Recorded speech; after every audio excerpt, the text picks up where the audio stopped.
নমস্কার বন্ধুরা, নন্দিনী সিম্পল কুকে আপনাদের সবাইকে জানাচ্ছি স্বাগত। আজকে তৈরি করেছি একদমই কম মশলায় কম তেলে দারুণ হেলদি টেস্টি একটি রেসিপি। বিভিন্ন রকম সবজি দিয়ে আজকের এই রেসিপি তৈরি করলাম। এই রেসিপিটি খেতে হয় দুর্দান্ত টেস্ট।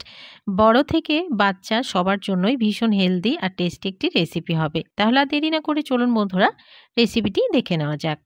এই রেসিপিটি তৈরি করার জন্য প্রথমে এদিকে একটা বলে নিয়ে নিচ্ছি গমের আটা। এখানে আমি চায়ের কাপ মেপে ১ কাপ গমের আটা ব্যবহার করেছি। আপনারা যতগুলো তৈরি করবেন সেই হিসাব করে কিন্তু এখানে আটাটা নিতে হবে, বা বিভিন্ন কিছু যেগুলো আমি ব্যবহার করব সেগুলো এখানে নিতে হবে। দিয়ে দিচ্ছি 1/2 কাপ সুজি। সুজিটা দিলে একটু ক্রিস্পি হবে, খেতে অনেক বেশি ভালো লাগবে, বাচ্চারাও খুব পছন্দ করবে। দুটো জিনিসকে মিশিয়ে নেওয়ার পরে এবারে দিয়ে দিচ্ছি জল। এখানে অল্প অল্প পরিমাণে জল দিয়ে ব্যাটারটাকে রেডি করে নেব। জলটা এখানে ঠান্ডা নিলেই হবে, গরমের দরকার নেই।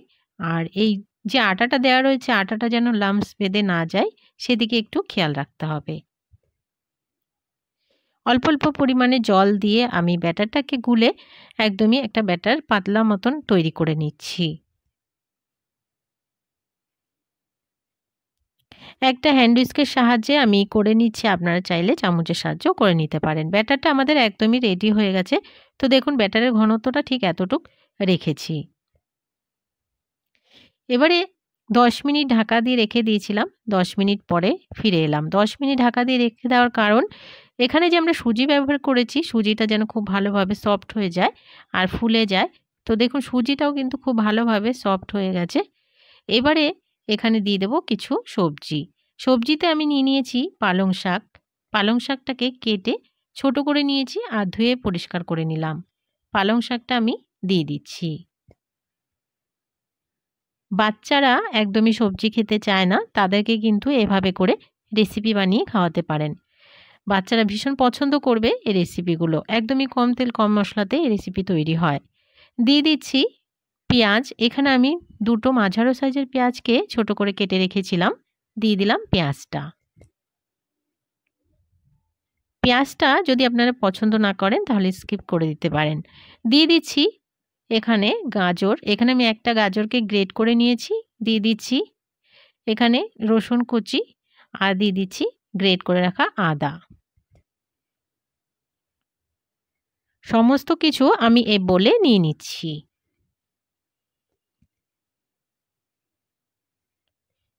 সমস্ত কিছু বলে নিয়ে নেওয়ার পরে দিয়ে দিচ্ছি স্বাদ মতো লবণ। এখানে অল্প কিছু মশলা ব্যবহার করব। আর দিয়ে দিচ্ছি ১ পিঞ্চ মতো গোটা জিরে। খুব বেশি দেয়া যাবে না, অল্প পরিমাণে দিতে হবে। দিয়ে দিচ্ছি চিলি ফ্লেক্স।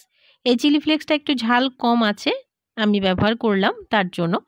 দিয়ে দিচ্ছি একদমই ছোট একটা চামচ মেপে ১ চামচ হলুদের গুঁড়ো। যদি আপনারা চিলি ফ্লেক্স না দিতে চান, এখানে কাঁচা লঙ্কাও ব্যবহার করা যেতে পারে। খুব ভালো করে মিশিয়ে ব্যাটারটাকে রেডি করে নিলাম। তো ব্যাটারের ঘনত্বটা দেখুন ঠিক এতটুক পাতলা রাখতে হবে। ব্যাটারটা আমাদের একদমই রেডি হয়ে গেছে, আর একদমই রেস্টে রাখবো না। এদিকে একটা ফ্রাইং প্যান বসিয়ে দিলাম। দিয়ে দিচ্ছি ১ চামচ মতো তেল।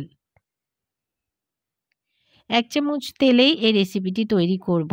তেলটা একটু গরম হয়ে যাওয়া পর্যন্ত অপেক্ষা করব। তেলটা খুব ভালো করে ছড়িয়ে নিলাম। এবারে তেলটা গরম হয়ে গেলে ব্যাটারটাকে একটা চামচের সাহায্যে দিয়ে ছড়িয়ে দেব।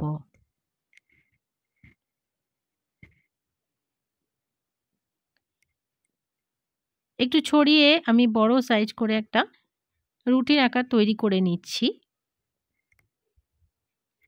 খুব বেশি সময় লাগে না হতে, আপনারা তৈরি করলেই বুঝতে পারবেন।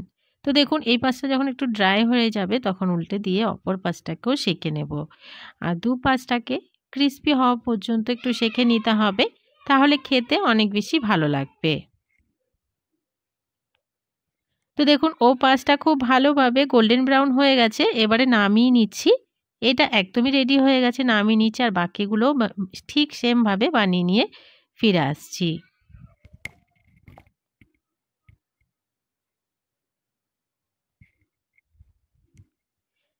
5টাকে ক্রিস্পি করে ভেজে নিয়েছি। তো বন্ধুরা দেখুন সবগুলো আমি তৈরি করে নিলাম। কতটা সহজ একটি রেসিপি দেখিয়ে নিলেন। আর এই রেসিপিটি ভীষণ হেলদি হয়, ভীষণ টেস্টি হয়। একবার হলেও বানিয়ে দেখার অনুরোধ রইল। আজকের রেসিপি যদি ভালো লাগে একটা লাইক করার অনুরোধ রইল, অনেক অনেক শেয়ার করে দেওয়ার অনুরোধ রইল। নতুন বন্ধু আমার চ্যানেলে যদি নতুন এসে থাকেন, আমার চ্যানেলটিকে সাবস্ক্রাইব করে আমার পাশে থাকার অনুরোধ রইল। পাশে থাকা বেল আইকনটাকে প্রেস করে অল বাটনে ক্লিক করতে ভুলবেন না, এ ধরনের রান্নার নোটিফিকেশনগুলো সবার আগে আপনাদের কাছে পৌঁছে যাওয়ার জন্য। আর আজকের রেসিপিটি কেমন লাগলো কমেন্টস বক্সে জানাতে ভুলবেন না কিন্তু বন্ধুরা। এবারে আমি একটু আপনাদেরকে ভেঙে দেখিয়ে দিচ্ছি।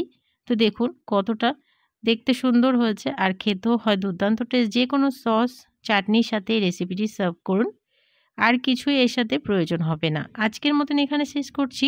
সবাই ভালো থাকবেন, সুস্থ থাকবেন। চলে আসবো অন্যদিন অন্য একটা রেসিপির সাথে।